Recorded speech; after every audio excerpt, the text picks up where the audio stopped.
So it might not be... Is it not live? Start streaming. Can you manually go live? Well,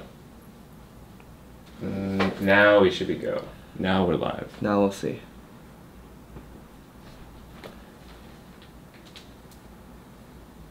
Oh, that's so weird to look at myself. Anyway, now we're live. Let's try to turn the lights on.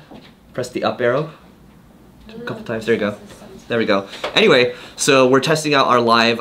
Let us know when you're inside. Join real quick. Leave a comment, and we're basically live both on YouTube and Facebook right now, and we're going to be doing a lot more of this in 2019 and beyond. And in today's chat, we're going to talk about how you can crush your 2019 and beyond, and why it's important to buy bread for your team.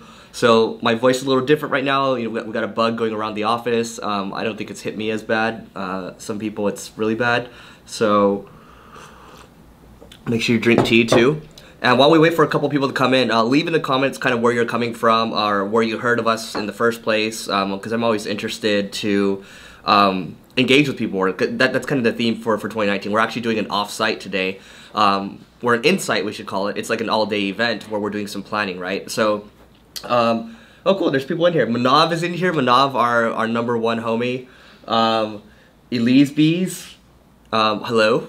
But anyway, so this is like a quick dress rehearsal. We wanted to test out live with a nicer camera, and then doing simulcast at the same time, and then we're also gonna actually be able to engage with you, right? Because I used to do this in the past, and we were basically... I wasn't able to see the comments, right? So I just like talked for like 5 minutes like a usual YouTube video, and I just signed off, and I did it every day.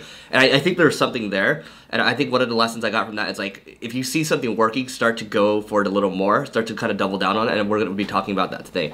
But today in the live video, I want to talk about why it's important to buy bread for your team. Okay, so I went to buy bread, and I usually buy bread from this bakery before we do like an all-day event. So this all-day event is, we could call it like a traction meeting, you could call it like a scaling up meeting, but it's basically like an all-day, like quarterly meeting, right? You do this with multiple teams that you have, you do this with the executive team, but let's start with the bread first. The people at the bakery worked hard to package all of these. They actually got, I saw a look of like annoyance when he asked me if I wanted to like package them all into little bags, and I said sure. Probably shouldn't have asked me that, and now they're like nice little bags. So we have an egg tart here. We have potato and cheese. All right. We have, like, I remember all of these. I have kale and spinach. Okay. We have bacon and cheese. Right. And my mom used to get me these all the time. These hot dog breads. I used to eat them all the time. I used to get made fun of by all the white people. It's pretty funny. And then let's see. Oh, we have Hawaiian chicken here as well. And then we have a berry tart little thingy. And yeah, that is about it. That's all we have right now. So I think what's important about this is that I buy this for the team so they can eat it during the offsite, right? So it's almost become like a little tradition. So during these offsites, what we talk about is while we eat these breads, and I also bought this for the entire team too. We talk about, hey, like, what went well in the past quarter, what can we do better, what should we start doing, stop doing, keep doing, and a bunch of other things, right? We talk about a bunch of issues as well. So for next year, we're doing a lot of planning, right? Like, what do we want our ideology to be? Because we're producing so much content, and it's interesting because people that produce much less content than us are growing a lot faster. So we're trying to figure out like what it is, like what do we stand for ultimately, right? And a lot of you follow us, like Manav, you're engaging with us every day, so we really appreciate that. Yeah, so it's like, okay, we need to engage with our community more, right? So how can we do that better? What do we need to do exactly? What conferences do we need to speak at? It's planning out the entire year, so we don't feel like we're just like, 2019, the end of 2019 comes and we don't know what happened, right? We feel like our shirt got ripped off. So like, also having this little cadence of bread each time is nice because it's like a tradition, right? So creating traditions, it's like creating this live tradition, all the content that we do, potentially doing live events down the road as well. It's all becoming like a tradition, right? So I'd be interested if you can leave in the comments too. what content that you actually resonate with what that we're doing, right? Is it the quick tip videos? Is it the marketing school podcast? Like, what is it exactly? Because we have the data already. It shows us what's doing well, what isn't doing well, but we have the quantitative data, but we also need the qualitative data from you, so we can make good decisions from this offsite. This is like an all-day event. It's designed to help us produce better content for you, and you know, that's what I wanted to talk about today. And we got a couple minutes left actually. And if you guys have any questions at all, I'm happy to answer maybe 1 or 2 questions. Usually I like to leave it for some Q&A afterwards. And by the way, you know, what I'm going to do in the future is we'll probably have a link to, you know, one of our offers, right? Things that you can check out, things to, you know, where you can book a call with us to chat about one of our offers. Or if you just enjoy the content, no worries at all. So if you have any questions in regards to kind of how to plan for 2019, I think that's one of the main things that a lot of people miss out on. It's just like, okay, you know, December hits and let's go ahead and go on vacation and let's not even reflect on the last year. Let's not even think about what went amazing in the last year and what probably could use some improvement. And not only just for your business-wise, but also for yourself too. So I do that every single year. It's like what went amazingly well. And you're going to be surprised at the end of the year when you write everything down, a lot of things actually went well. And, you know, when you reflect on that and then you do that each year and you write it down, I put it in an Evernote and I just look at each year. It's like, man, we make a lot of progress each year. You just don't know until you really stand back and think about strategy for a second. So I encourage you to do planning every single quarter, and also start leaving some questions in the comments right now if you have questions. Do it every quarter, but also for yourself. If you can, block out some time each week just to think about strategy, right? Don't block out that time. Do not disturb time. Don't let anybody like disturb you, and truly think about like what could we do better, right? Because if you're in the day-to-day all the time, you're in the weeds, then you're going to be stuck doing the same thing over and over. I like how I'm still holding the bread right now. So I'll move the bread over here. But you're going to be doing the same thing over and over. You don't want to be doing that. And because if you keep doing the same thing over and over, you're going to get the same results over and over, right? You got to make big changes. And we're making some big changes over here, not just in terms of content, but business-wise, we're making some huge changes as well, just because we know we need to do that in order to make a difference. So I see some questions here.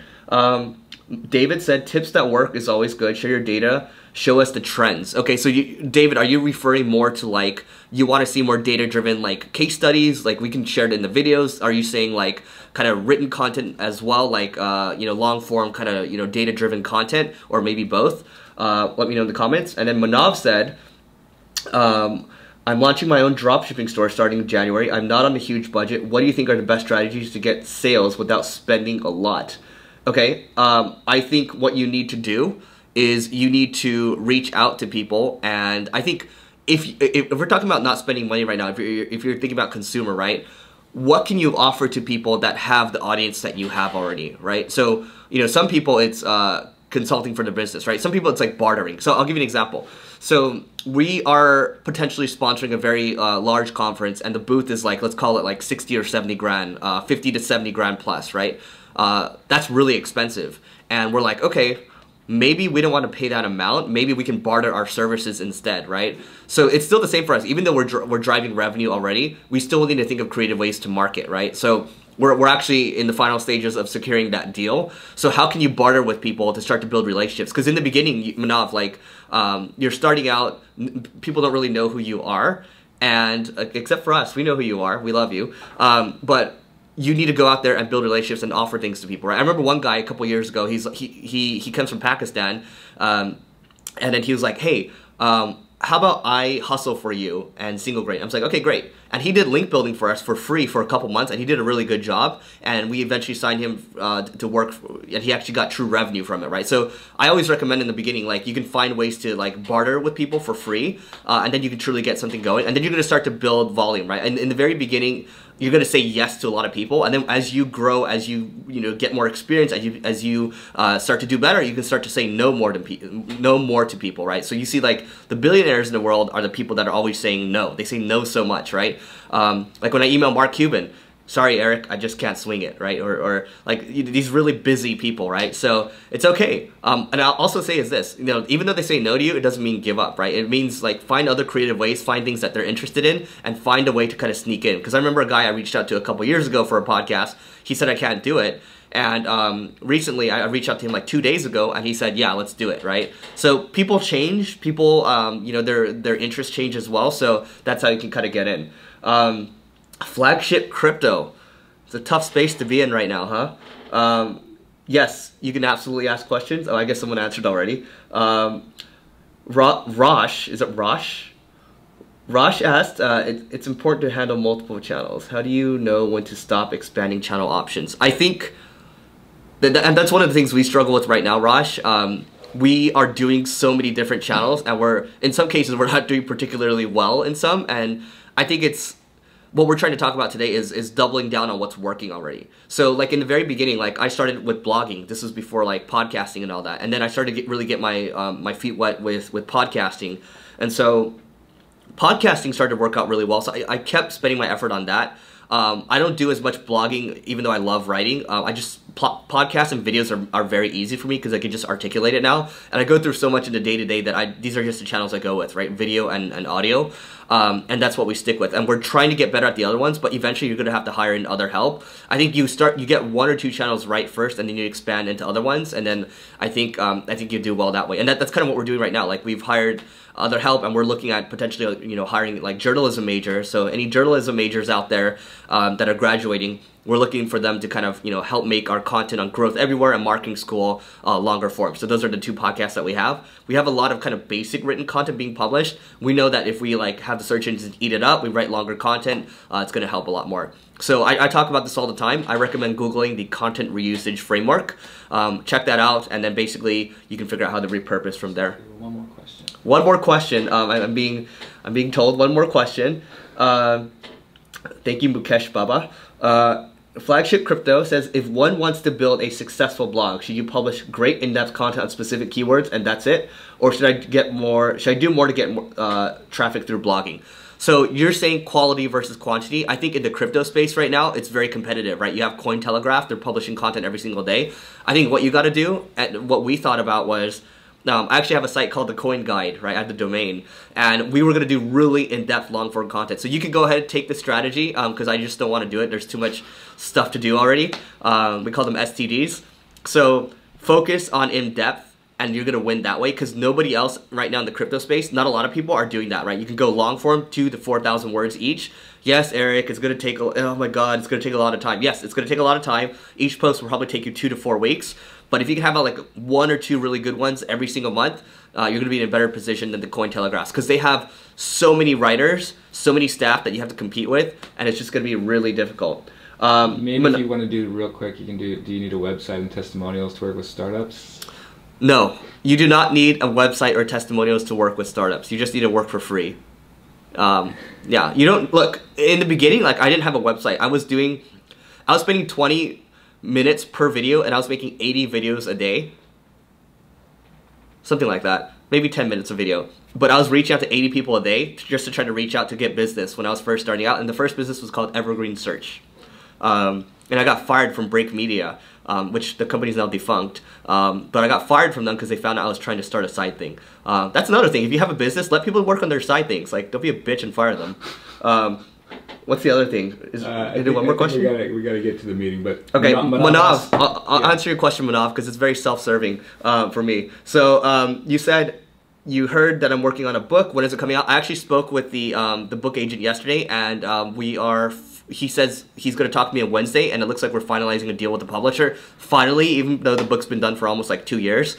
So this book thing takes a long time. You guys will know, and I'll talk about it probably in the live video. I think what I'll do in the future too is I'll probably talk about the book a lot and link to it at the end of these lives. But right now there's no call to action other than go plan out your new year. Reflect on the past year, whether it's business or personal, and I think you're going to find a lot from it. And then plan out. Don't just like party into the new year. Like, there's nothing wrong with partying, by the way. Don't just like stumble into the new year. Let's put it that way. Anyway, that's it for today. Hope you enjoyed this. Let me know how you liked it. Leave it in the comments, whatever. And I will see you guys in the next live.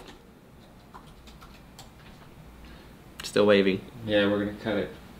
Stop, sir.